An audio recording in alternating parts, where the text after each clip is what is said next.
Dios les bendiga, hermanos. Le damos gracias al Señor porque una vez más nos permite estar delante de su presencia y porque una vez más nos permite venir y regocijarnos en su presencia.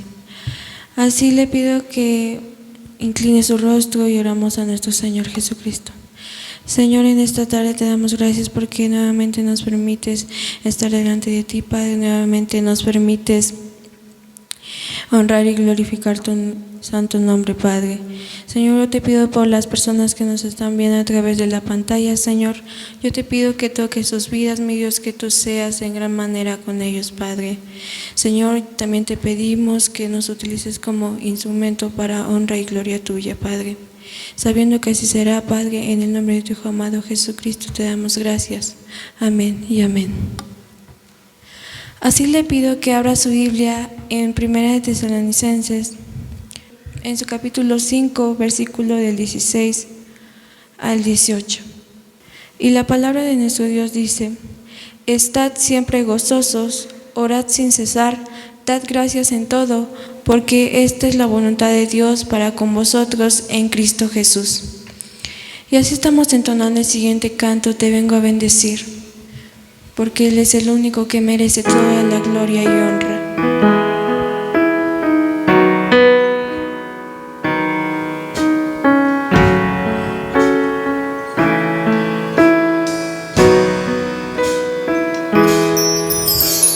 Es más que una canción, es más que palabras,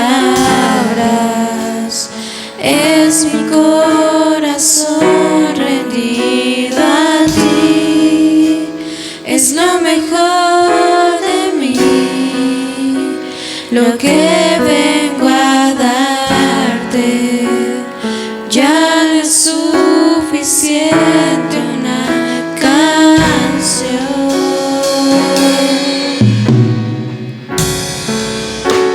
Lo que tú me pidas,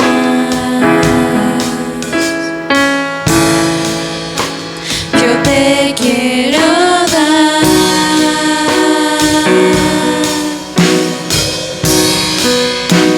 No vengo a pedir, no vengo a buscar, solo vengo a darte mi ofrenda de amor. Hoy quiero tocar tu fiel corazón y darte las gracias, mi amado Señor.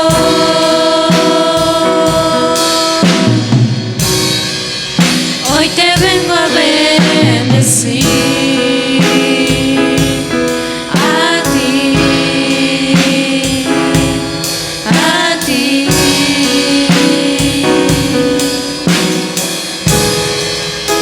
Es más que una canción, es más que palabras, es mi corazón rendido a ti, es lo mejor de mí, lo que vengo a darte, ya no es suficiente una canción. Lo que tú me pidas,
ofrenda de amor.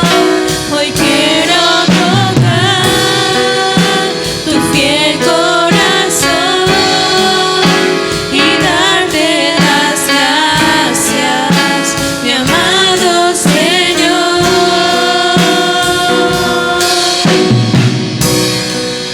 Hoy te vengo a bendecir,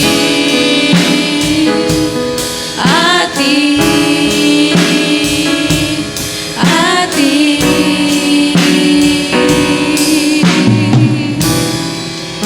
Hoy te vengo a bendecir.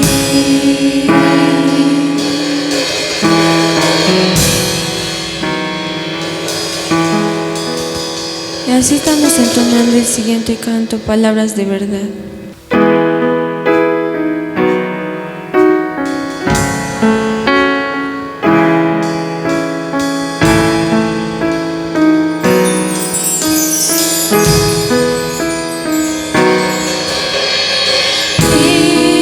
Cristo, te amo, acércame a ti, Señor.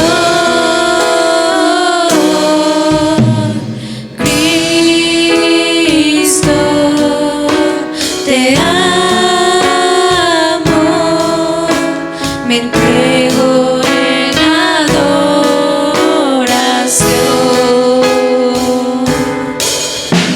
Levantaré mi voz y en adoración mi corazón dirá tu corazón. Palabras de verdad que quieres escuchar son solo para ti, Señor.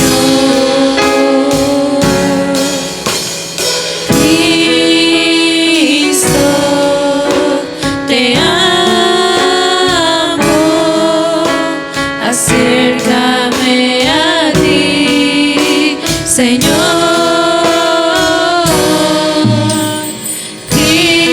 Cristo, te amo, me entrego en adoración.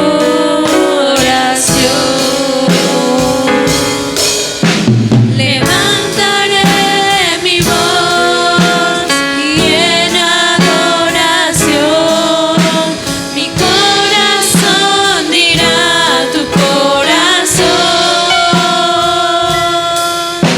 Palabras de verdad que quieres escuchar son solo para ti, Señor. Levantaré mi voz y en adoración mi corazón dirá tu corazón. Palabras de verdad que quieres escuchar son solo para ti, Señor. Son solo para ti, Señor.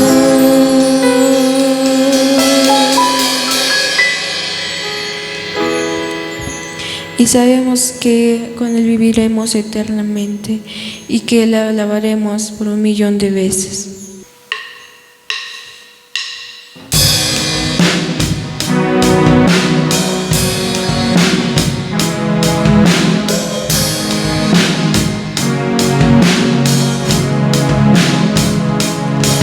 Bendigo al nuevo bajo el sol. Todo es vanidad, nada más que esperar, pero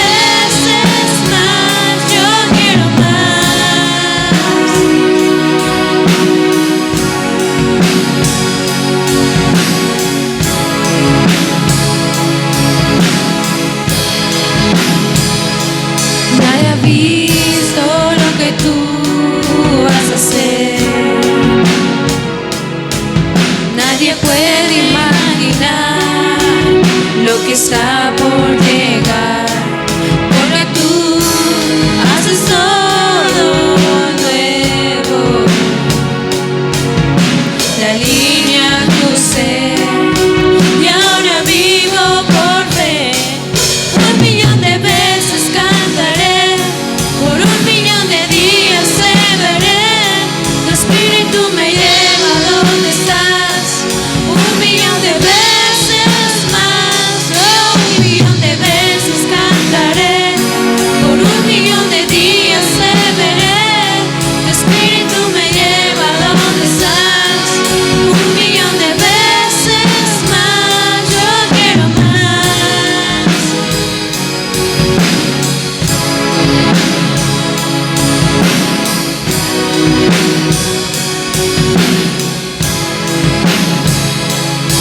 1.000.000 de veces no mereces.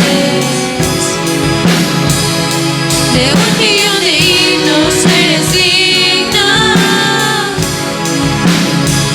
Sí, 1.000.000 de veces no mereces. De 1.000.000 de himnos eres digno. 1.000.000 de veces cantaré, por 1.000.000 de días te veré. Tu espíritu me lleva a donde estás. 1.000.000 de veces más, 1.000.000 de veces cantaré, por 1.000.000 de días te veré. Tu espíritu me lleva a donde estás. 1.000.000 de veces más, 1.000.000 de veces cantaré, por 1.000.000 de días te veré. Tu espíritu me lleva a donde estás. 1.000.000 de veces más, yo quiero más. Oh, quiero más. Queremos más.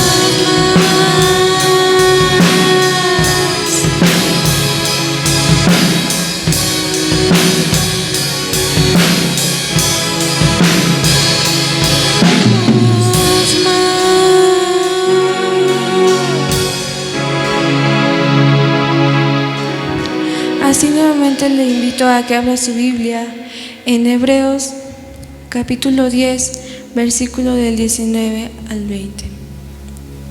Y la palabra de nuestro Dios dice: así que, hermanos, teniendo libertad para entrar en el lugar santísimo por la sangre de Jesucristo, por el camino nuevo y vivo que Él nos abrió a través del velo, esto es, de su carne, y es por eso que podemos entrar confiadamente al lugar santísimo.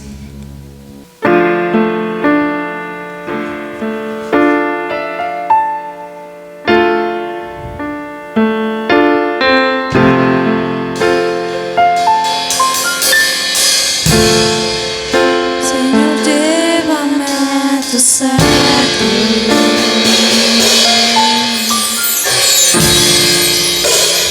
al lugar santo.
estamos entonando el último canto, algo está cayendo aquí.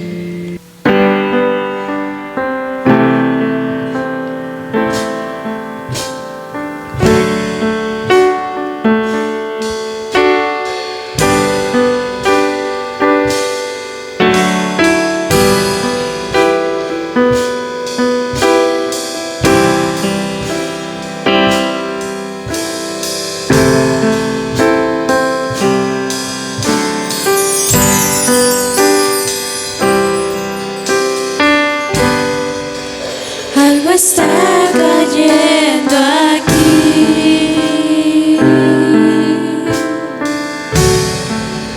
es tan fuerte sobre mí.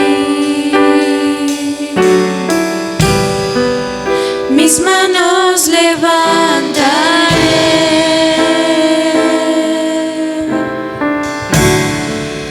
y su gloria tocaré.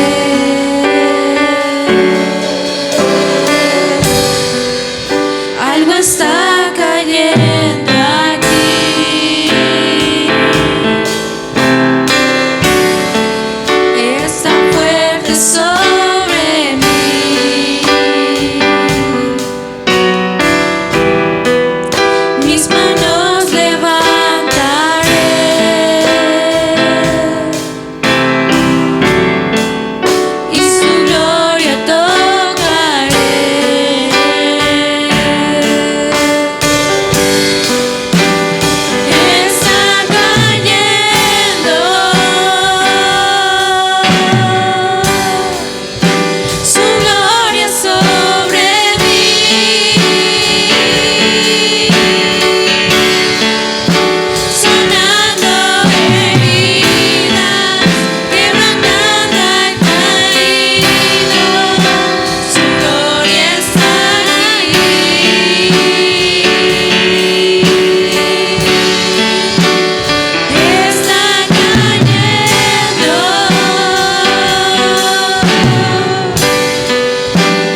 lo que trae la palabra. Dios les bendiga.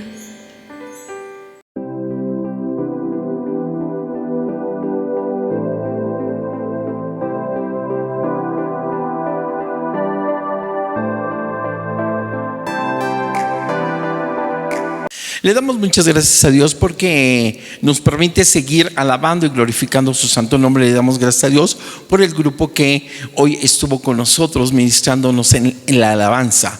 Y ha llegado el tiempo para poder hablar de la palabra de nuestro Dios. Y vamos a continuar con 2 iglesias más. Ustedes se preguntarán, pero ya se terminaron todas las 7 iglesias. Pues vamos a hablar de 2 iglesias más. 2 iglesias que nos han llamado mucho la atención, que es la iglesia de Corinto y la iglesia de Tesalónica. Y en esta ocasión vamos a hablar de la iglesia de Corinto, una iglesia que tenía muchas cosas, muchas demandas. De hecho, hay 2 cartas a los corintios y por eso nos llamó la atención. Y quiero que por favor abramos la palabra de nuestro Dios en la primera carta del apóstol Pablo a los Corintios, y vamos a leer en el capítulo 1 y a partir del versículo 4, por favor, del 4 al 9. Y dice la palabra de nuestro Dios: gracias doy a mi Dios siempre por vosotros, por la gracia de Dios que os es dada en Cristo Jesús, porque en todas las cosas fuisteis enriquecidos en Él, en toda palabra, en toda ciencia, así como el testimonio acerca de Cristo ha sido confirmado en vosotros, de tal manera que nada os falta en ningún don, esperando la manifestación de nuestro Señor Jesucristo, el cual también os confirmará hasta el fin, para que seas irreprensibles en el día de nuestro Señor Jesucristo. Fiel es Dios, por el cual fuisteis llamados a la comunión con su Hijo Jesucristo, nuestro Señor. Y una de las realidades muy importantes es que la iglesia de Corinto tenía problemas bastante serios, problemas serios.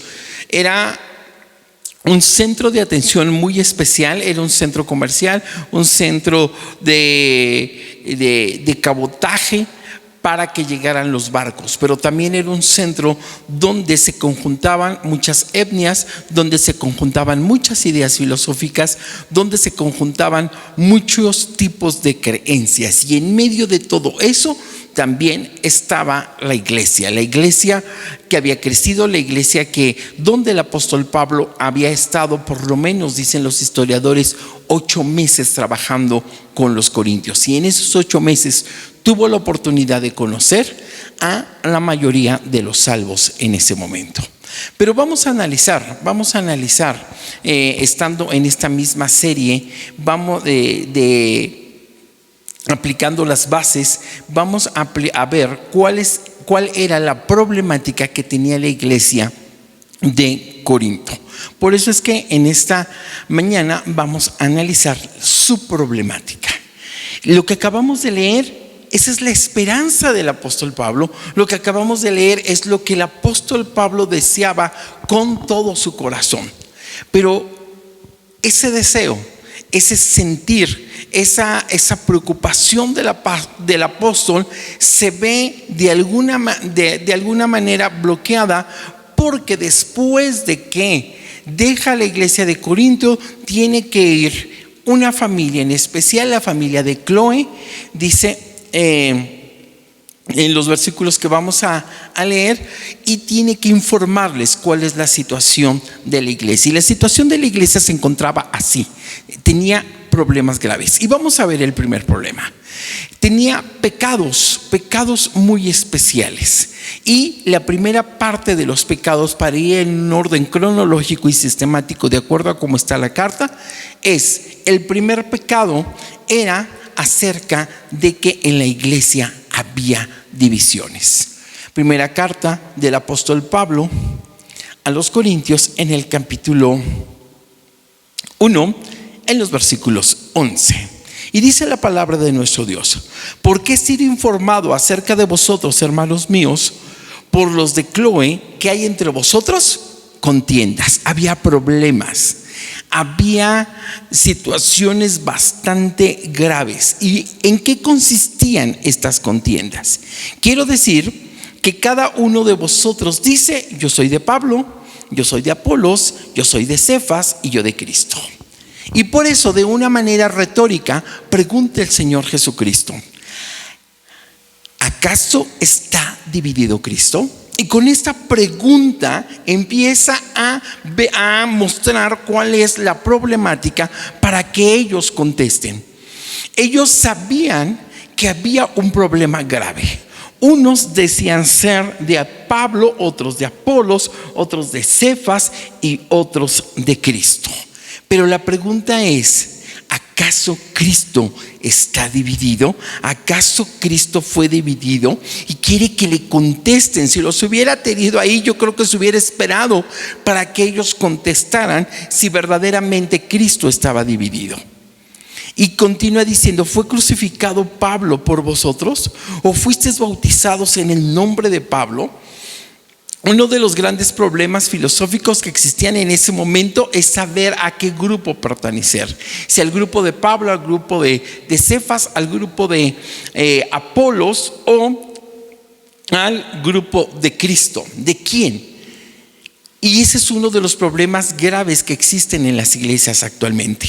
Unos piensan: es que yo soy de la forma del hermano fulano, yo soy de la forma del hermano mengano, yo soy de esta forma. No, uno de los problemas que dice el Señor Jesucristo es que Él es el único Dios, el único Señor y el único Salvador, y en quien encontramos salvación y vida eterna es a través del Señor Jesucristo.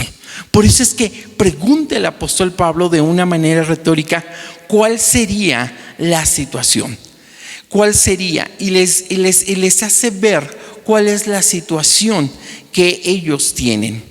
Pablo amaba a la iglesia, pero cuando la desunión se apodera de la iglesia de Corintio, hay un distanciamiento muy fuerte.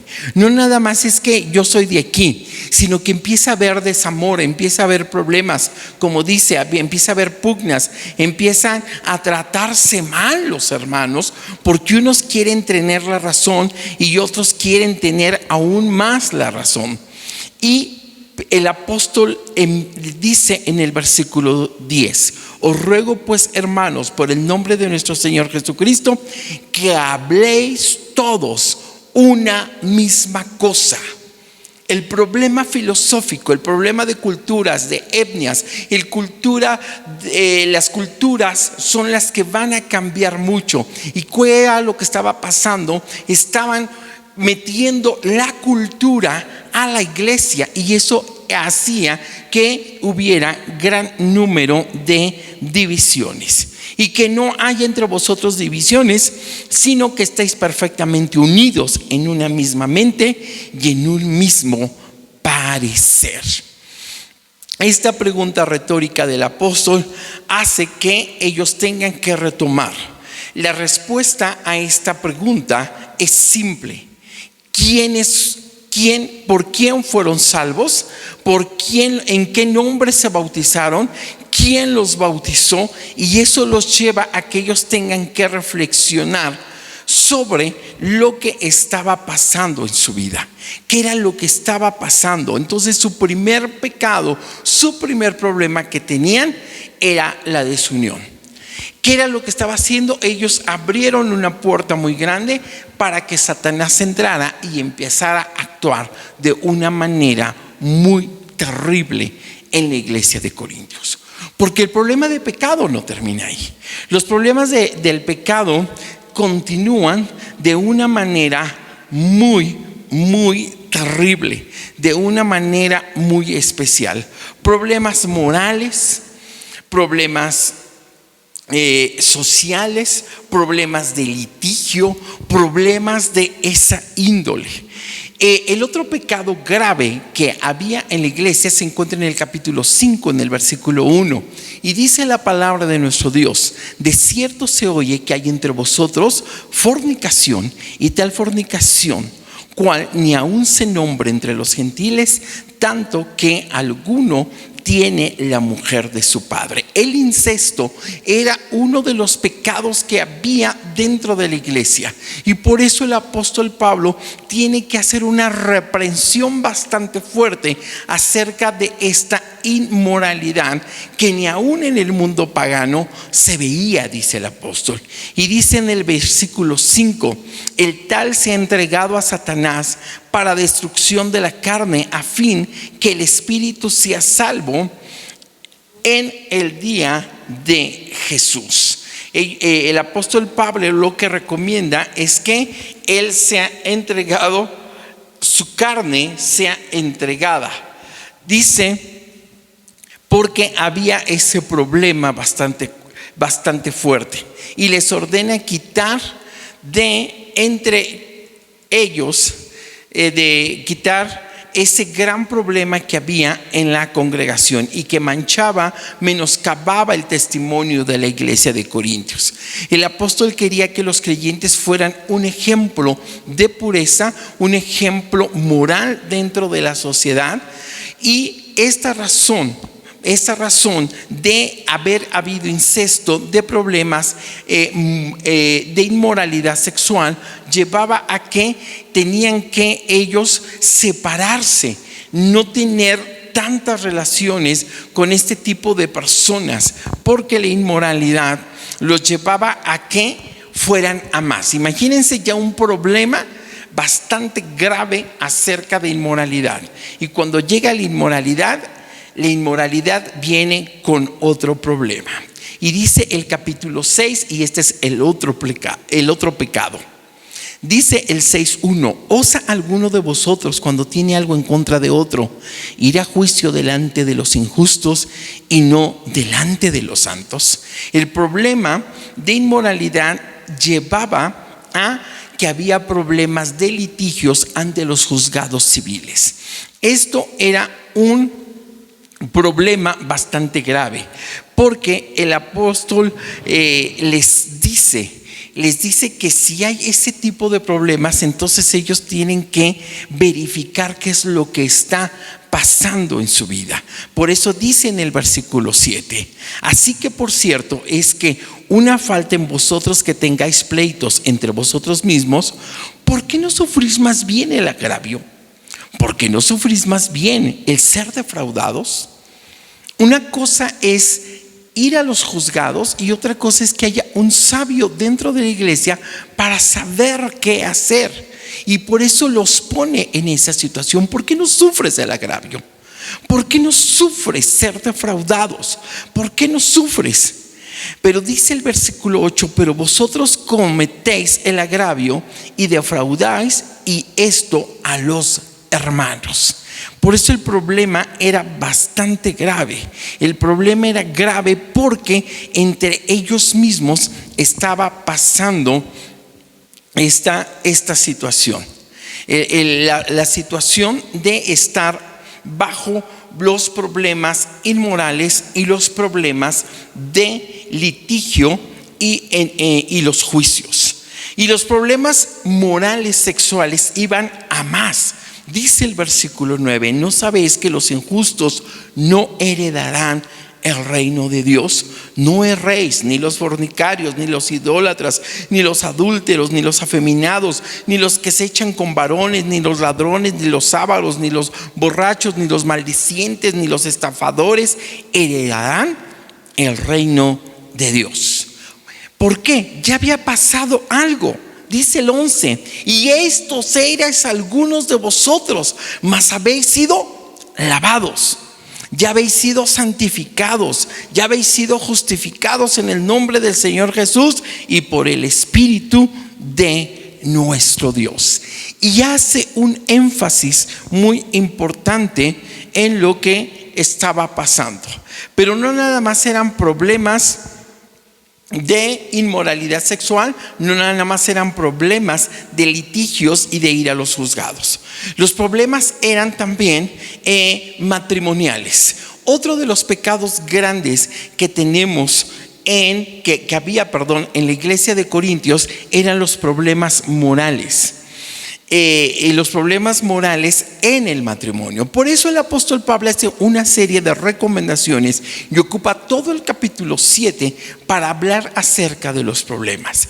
Y el problema radica, dice en el versículo, desde el versículo 1: en cuanto a las cosas que me escribiste, bueno le sería al hombre no tocar mujer. ¿Por qué?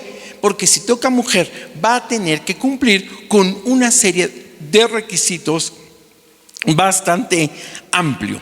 Dice: pero a causa de la fornicación, porque ese era el problema, ese era el pecado, cada uno tenga a su propia mujer, no a muchas mujeres, sino a su propia mujer, y cada una tenga su propio marido. El marido cumpla con la mujer en el deber conyugal, y asimismo la mujer con el marido. El problema del matrimonio es que el apóstol Pablo no quita el dedo del renglón de los principios bíblicos de Génesis, no quita el dedo del renglón de lo que explica el Señor Jesucristo con respecto al matrimonio, y sigue en esa situación. Habla acerca de las viudas, habla acerca de las viudas jóvenes, habla acerca de los que no se quieren casar, de las mujeres que están sin casarse y de los hombres que están sin casarse. Por eso es importante que nosotros entendamos y sepamos cuáles son las bases de la iglesia. Y tendríamos que leer detenidamente todo esta carta a los Corintios, porque a veces tenemos dudas o a veces sentimos esas dudas, pero no queremos resolverlas. Queremos que alguien nos las resuelva desde afuera y que nos digan: eso me parece bien. Sí, pero ¿qué dice la Biblia? ¿Cuál es la base bíblica con respecto al matrimonio, con respecto a los solteros, con respecto a los dejados, con respecto al que tiene un esposo inconverso o una esposa inconversa? ¿Cuál es la recomendación que dice la Biblia? Pero no nada más era ese pecado. Llevamos el pecado de la desunión, llevamos el pecado de la fornicación y de la inmoralidad sexual, el pecado dentro del matrimonio, y ahora viene un problema grave. El problema grave del pecado que hay en la iglesia de Corintio son los problemas con respecto a las cuestiones culturales y religiosas. En el capítulo 8 de la carta a los Corintios habla acerca de las amonestaciones en contra de los gentiles que acostumbraban comer cosas sacrificadas a los ídolos. Muchos de ellos, en esa pasión tan desenfrenada, decían: es que no hay ídolos, no hay demonios atrás de los ídolos no hay nada, por eso nos podemos comer todo. Y en ese principio filosófico decían: pues vamos a comer. Y utilizaban clichés utilizados por los judíos que decían: comamos y vivamos porque mañana moriremos. Sí, lo dicen, pero lo dicen bajo qué aspecto, bajo qué situación lo están diciendo. Y eso los llevaba a hacer algo terriblemente contrario a lo que dice la palabra de nuestro Dios. Cuando el apóstol Pablo da su informe en el primer concilio de Jerusalén, llegan a un consenso, y el consenso era que no podían hacer varias cosas. Primero, no comer sangre, no comer cosas a los sacrificados, y que no se les imponía la circuncisión. Pero aquí era muy fácil cambiar este dicho. Si los judíos lo dicen y el principio filosófico lo dice: comamos y bebamos que mañana moriremos, es porque este dicho era de aquellos judíos que no les importaba tener una buena relación con Dios, no les importaba su vida futura, no les importaba absolutamente nada. ¿Por qué? Porque ellos seguían siendo rebeldes. Entonces, por conciencia del hermano débil, teníamos que tener una responsabilidad bastante fuerte de cuidarnos, no nada más de lo que vamos a comer, sino de cuidar de que los hermanos no los llevemos al pecado por nuestras formas de comer las cosas. Por eso el apóstol Pablo, en una de las cosas que muestra que está diciendo constantemente: todo me es lícito, pero no todo me edifica. Esa era otra de las cosas que ellos tenían. Pero si me es lícito, pues entonces lo voy a hacer, sí, pero no todo es lícito y no todo te edifica. Por eso debemos de tener una buena conciencia y una buena práctica acerca de lo que vamos a comer y de dónde viene. Por eso nosotros debemos de saber y de entender que podemos orar y que nuestra oración para nuestros alimentos, para lo que vamos a hacer, Dios los puede santificar. La práctica de la libertad cristiana de comer carne de la carnicería es para que nosotros satisfagamos nuestro deseo, pero por conciencia de los demás hermanos no comemos muchas cosas. Entonces, ese era otro de los grandes pecados, el sacrificado a los ídolos, el problema del matrimonio. Pero ahora viene otro problema grave, un problema que no debería de suceder, pero que sucedía, y no sucede nada más en la iglesia de los Corintios, sino que sucede a gran parte de las iglesias. El problema del culto. Y el capítulo 11, 12, 13 y 14 a los Corintios nos lleva precisamente a entender que había problemas graves. El culto, ¿cómo se tiene que hacer? Realmente no hay una liturgia, realmente no nos dijeron cómo tenía que ser la liturgia de un culto. Nosotros hemos adoptado gran parte de los problemas de los cultos. El problema del culto es que tenemos que honrar al Dios grande, fuerte y misericordioso, y al Señor Jesucristo, que dio su vida por nosotros. Pero cuando nosotros perdemos de vista este blanco, entonces empieza a haber problemas, y los problemas relacionados a las reuniones de adoración, de alabanza, se empezaron a hacer grandes. Había problemas de oración, había problemas de profecía, había problemas con respecto a la cena del Señor, había problemas con los dones espirituales, había problemas con respecto al significado del amor, la profecía, de hablar en lenguas, la forma correcta de la adoración.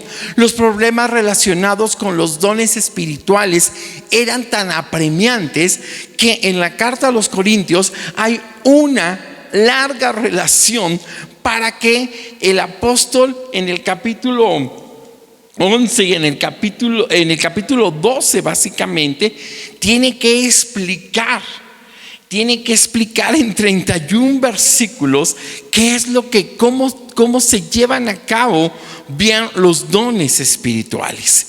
Y ese era un problema bastante grave. Y tiene que básicamente culminar con el capítulo 13 acerca de lo más importante. Una de las cosas dentro de la adoración y la alabanza y el culto, en medio de los dones, de las profecías, del hablar en lenguas y todo, dice en el 13:13 de primera carta a los Corintios: y ahora permanece la fe, la esperanza y el amor. Estos tres, pero el mayor de ellos es el amor. El amor al Padre, el amor al Hijo, el amor al Espíritu Santo, el amor en la congregación. Si no hay ese elemento, podemos tener mucha fe, podemos tener mucha esperanza, podemos tener muchos principios filosóficos, podemos tener muchas creencias, pero si no amas al que está al lado tuyo, orando, adorando de una manera diferente a la tuya, entonces ni siquiera tu adoración y tu alabanza van a pasar más allá del techo del templo. ¿Por qué? Porque no amas. Porque lo que estás haciendo es juzgando. ¿Y qué creen? Que ese lugar, ese trono ya está ocupado por nuestro Dios. Así es de que nadie está en esa posibilidad de poder juzgar a los demás y obviamente emitir un juicio. Entonces, los problemas doctrinales sobre hablar en lenguas eran terribles. Estaban bajo una situación muy, muy especial.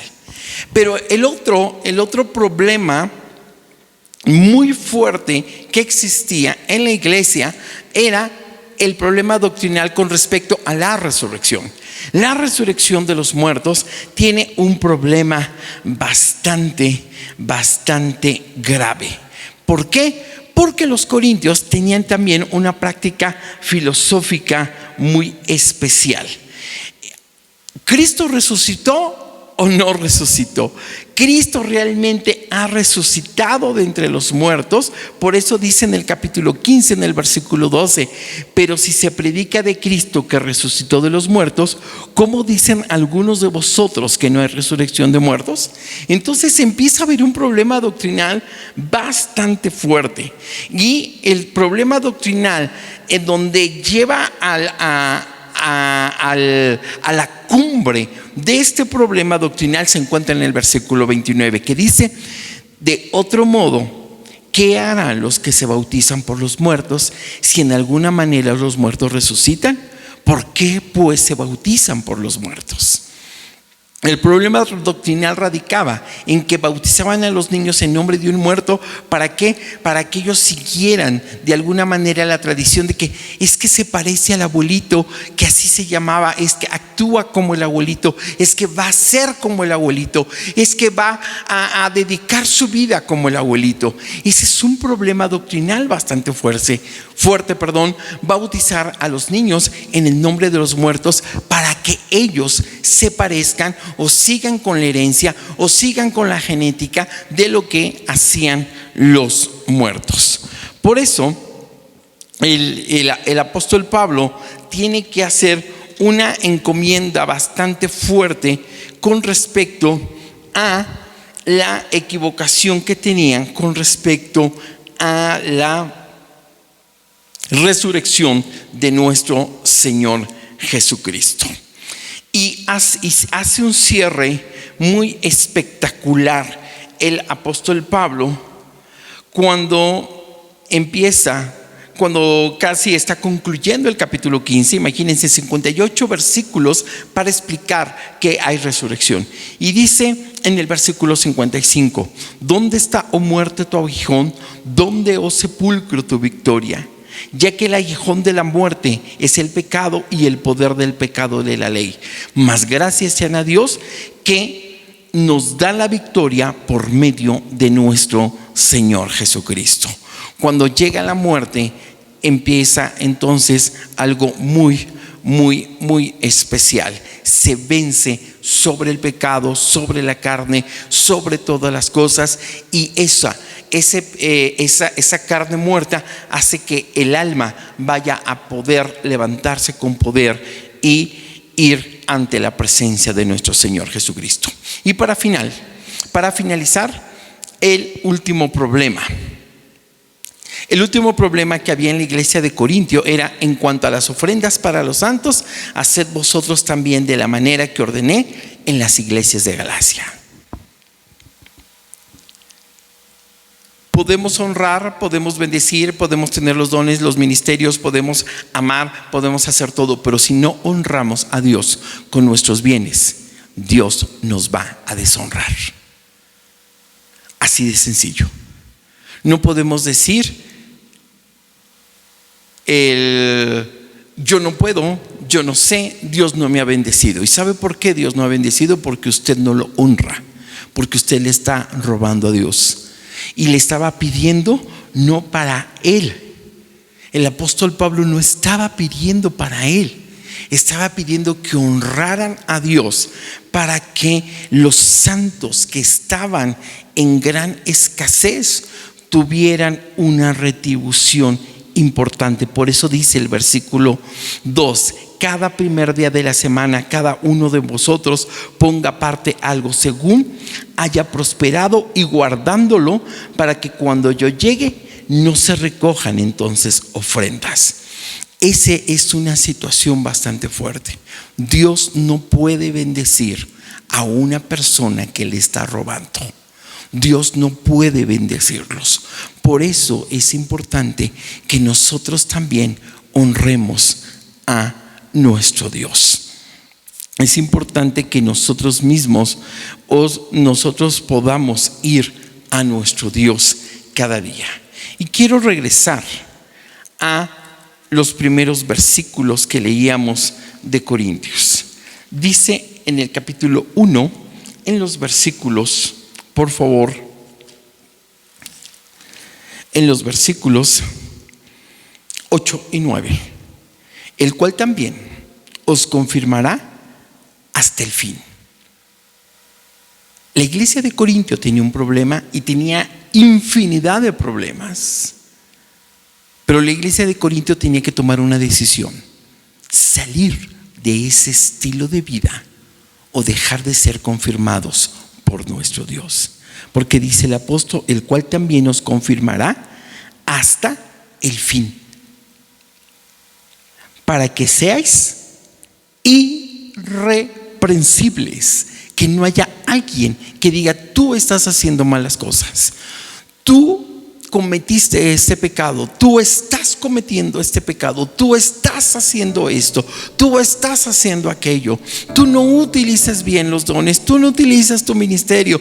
Que nadie nos diga nada, que salga de nosotros. Por eso dice que tenemos que ser irreprensibles en el día de nuestro Señor Jesucristo, porque fiel es Dios por el cual fuimos llamados. ¿A qué? A la comunión con su Hijo Jesucristo, nuestro Señor. Por eso, hermanos, la iglesia debe de evitar todos estos tipos de errores, todos estos tipos de pecados. Es pecado tras pecado, tras pecado, tras pecado.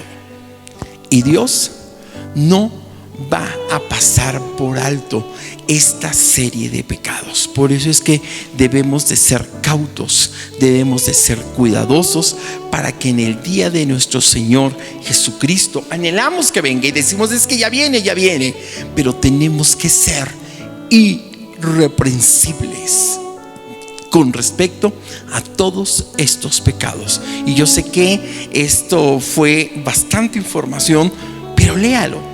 Esta semana lea primera carta a los Corintios, lea qué era lo que estaba pasando, la problemática, las soluciones que da, la esencia del amor, el culto, cómo estaba, cómo se tiene que llevar a cabo, qué es lo que se tiene que hacer, las recomendaciones que se dan. Y honre a nuestro Dios, bendiga a nuestro Dios, si usted también quiere ser bendecido. Vamos a orar. Vamos a pedirle a nuestro Dios que Él sea el que nos ayude. Padre, te alabo y te glorifico, te doy la honra y la gloria, porque tú eres bueno. Líbranos, Dios, líbranos, Padre. Si hay alguno de estos pecados, o si están todos estos pecados en nuestra congregación, te ruego en el nombre de Jesús que tú nos perdones y nos liberes, pero también haznos aptos, que tu Espíritu Santo nos ayude, Padre bendito, Señor, para que, Padre bendito, estos pecados no puedan existir más, ni se reproduzcan más en nuestra congregación. Padre, limpia, libra, protégenos, Padre Santo, Señor. Queremos ser irreprensibles cuando tu Hijo Jesucristo aparezca. Queremos que nuestra vida sea irreprensible. Necesitamos de tu Hijo, necesitamos de tu perdón, necesitamos de tu gracia. Padre, te alabo y te glorifico, Dios. Te doy la honra y la gloria, Padre Santo, Señor, al cual bendecimos, al cual damos honra y gloria, mi Dios. Queremos honrarte, Padre Santo, a través de nuestras ofrendas, a través de lo que tú nos has dado, a través de nuestros diezmos, Padre bendito. Gracias, gracias, muchas gracias, mi Dios, en el nombre de Cristo Jesús. Amén y amén. Les invitamos para que usted lea la primera carta a los Corintios, siga leyendo, siga experimentando y sepa usted qué es lo que quiere Dios para su vida. Que Dios en esta semana le ayude a poder ver y a poder experimentar esta serie de pecados, y le invitamos para que nos siga viendo a través de este canal los días jueves con el culto de damas y los días de sábado la actividad de niños y el domingo a las 11 de la mañana. Tengan un saludo de parte de la congregación y de mi familia, de mi esposa y de mi hija, y Dios les siga bendiciendo con poder y con misericordia. Dios les bendiga.